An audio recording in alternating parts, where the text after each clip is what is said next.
Hello बच्चों, इस video में हम अध्ययन करेंगे क्लास 6 के विज्ञान के अध्याय 5 का।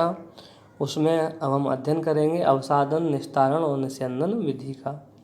जो पदार्थों का पृथक्करण हम पढ़ रहे थे तो उसमें हमने कई विधियां सीखी। आज अवसादन, निस्तारण और निस्यंदन विधि का अध्ययन करेंगे।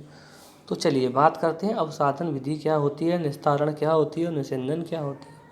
अवसादन की बात करें, कभी कभार आपने देखा है कि जैसे आप मान के चलिए कोई सब्ज़ी लेके आते हैं, जैसे आप पालक लेके आए, ठीक है। और पालक में क्या होता है, धूल के कण होते हैं। अब बताइए, पालक के ऊपर जो धूल के कण हैं, मिट्टी के कण छोटे छोटे जमा हैं, उसको आप कैसे अलग करेंगे। तो आप अगर उनको चाहें कि लाओ पालक को हम छलनी में लेके छान लें, चालन विधि कर लें, क्या अलग हो पाएंगे? नहीं हो पाएंगे। क्या आप चाहें उसको निष्पावन विधि से अलग करें, यानी कि पालक को लेके हवा में छोड़ें, तो उससे वो अलग हो जाएंगे? नहीं हो जाएंगे, और मिट्टी हो जाएगी उनमें। तो उसके लिए हम अन्य विधि का प्रयोग करते हैं, उसको कहते हैं अवसादन विधि। उसमें क्या करते हैं कि हम पालक को लेंगे, पानी में डालेंगे, एक बर्तन में पानी लेंगे, एक बर्तन लिया, इसमें पानी ले लिया हमने, ठीक है। और पानी लेके इसमें हमने पालक छोड़ दिया। तो पालक छोड़ने के बाद क्या होगा कि जो उसमें मिट्टी के कण हैं, जो छोटे छोटे मिट्टी के कण हैं, वो उससे हट के पानी के तली में, यहाँ पे नीचे जो है तली में, वो बैठ जाएंगे।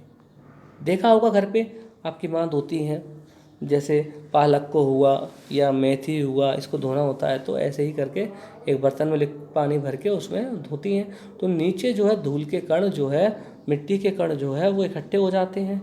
यही विधि क्या है, अवसादन विधि। तो हम क्या करते हैं, ऊपर से पालक को उठा लेते हैं, हटा देते हैं मतलब, और ये जो मिट्टी होती है इसको अलग फेंक देते हैं। और 2-3 बार ऐसा करते हैं तो उसके जितने भी धूल के कण थे वो अलग हो जाते हैं। यही विधि क्या है, अवसादन विधि है। यही विधि क्या है, अवसादन विधि है, ठीक है। अब निस्तारण की बात करें, तो निस्तारण क्या होता है वो, अब जैसे आप मान के लीजिए आपने लिया, मतलब जैसे गेहूँ लिए, अब गेहूं में आपने निष्पावन विधि से अलग किए, और आपने क्या किया, फिर भी उसमें थोड़े थोड़े महीन महीन कहीं मिट्टी के कण ऐसे छोटे छोटे रह गए। अब उसमें बहुत सारे मिट्टी के कण हैं, अब हस्तचयन विधि से करेंगे तो बहुत टाइम लगेगा। तो उसके लिए क्या करेंगे, आप गेहूँ लेंगे, एक पात्र में जल लेंगे, उसमें गेहूँ डुबो देंगे, तो क्या होगा, कुछ टाइम बाद जो मिट्टी है वो नीचे जम जाएगी, ऊपर जो है आपका गेहूँ आ जाएगा। तो आप गेहूँ को जो अलग करते हैं ना, तो जो गेहूं को अलग करना और उस मिट्टी को अलग करना ही क्या है, निस्तारण है। अब निस्यंदन क्या होता है, निस्यंदन में बात करें तो किसी भी, जैसे आप चाय को छानते हैं ना, निस्यंदन को इंग्लिश में बोलते हैं फिल्टर करना।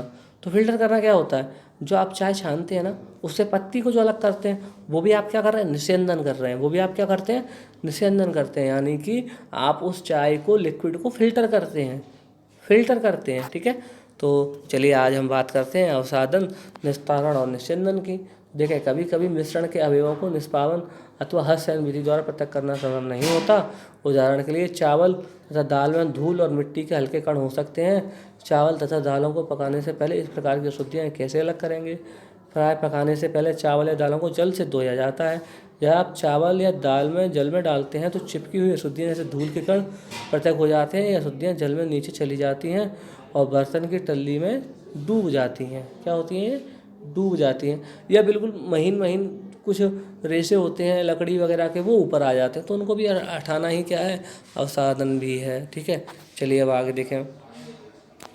बर्तन को थोड़ा टेढ़ा करके जल बाहर निकाल नीचे लाना। मिश्रण में जल मिलाने पर भारी अवयवों के नीचे तल में बैठने के इस प्रक्रम को अवसादन कहते हैं। अवसादित मिश्रण को बिना हिलाए जल को मिट्टी सहित उड़ेलने की क्रिया को निस्तारण कहते हैं। उस जो अवसादित मिश्रण हुआ उसको बिना हिलाए क्या किया उन्हें, मिट्टी सहित जो उड़ेलने की प्रक्रिया करी, जल को उड़ेलने की प्रक्रिया, वो निस्तारण कहलाएगी, ठीक है।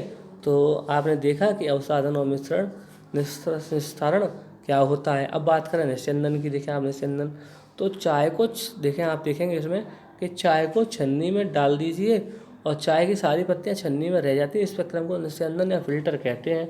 जरा सोचिए कि तैयार चाय से चाय की पत्तियां पृथक करने में निस्तारण और निस्यंदन में से कौन सी विधि अच्छी होगी।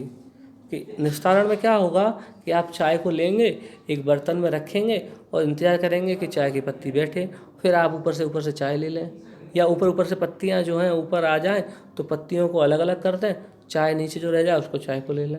तो कौन सी विधि सही रहेगी? निस्यंदन विधि सही रहेगी। ठीक है बेटा, तो आपने अब सीखा इसमें क्या सीखा? अवसादन, निस्तारण और निस्यंदन विधि को। इससे अगली वीडियो में हम अध्ययन करेंगे आगे के विधियों का। आज के लिए इतना ही। बहुत बहुत धन्यवाद।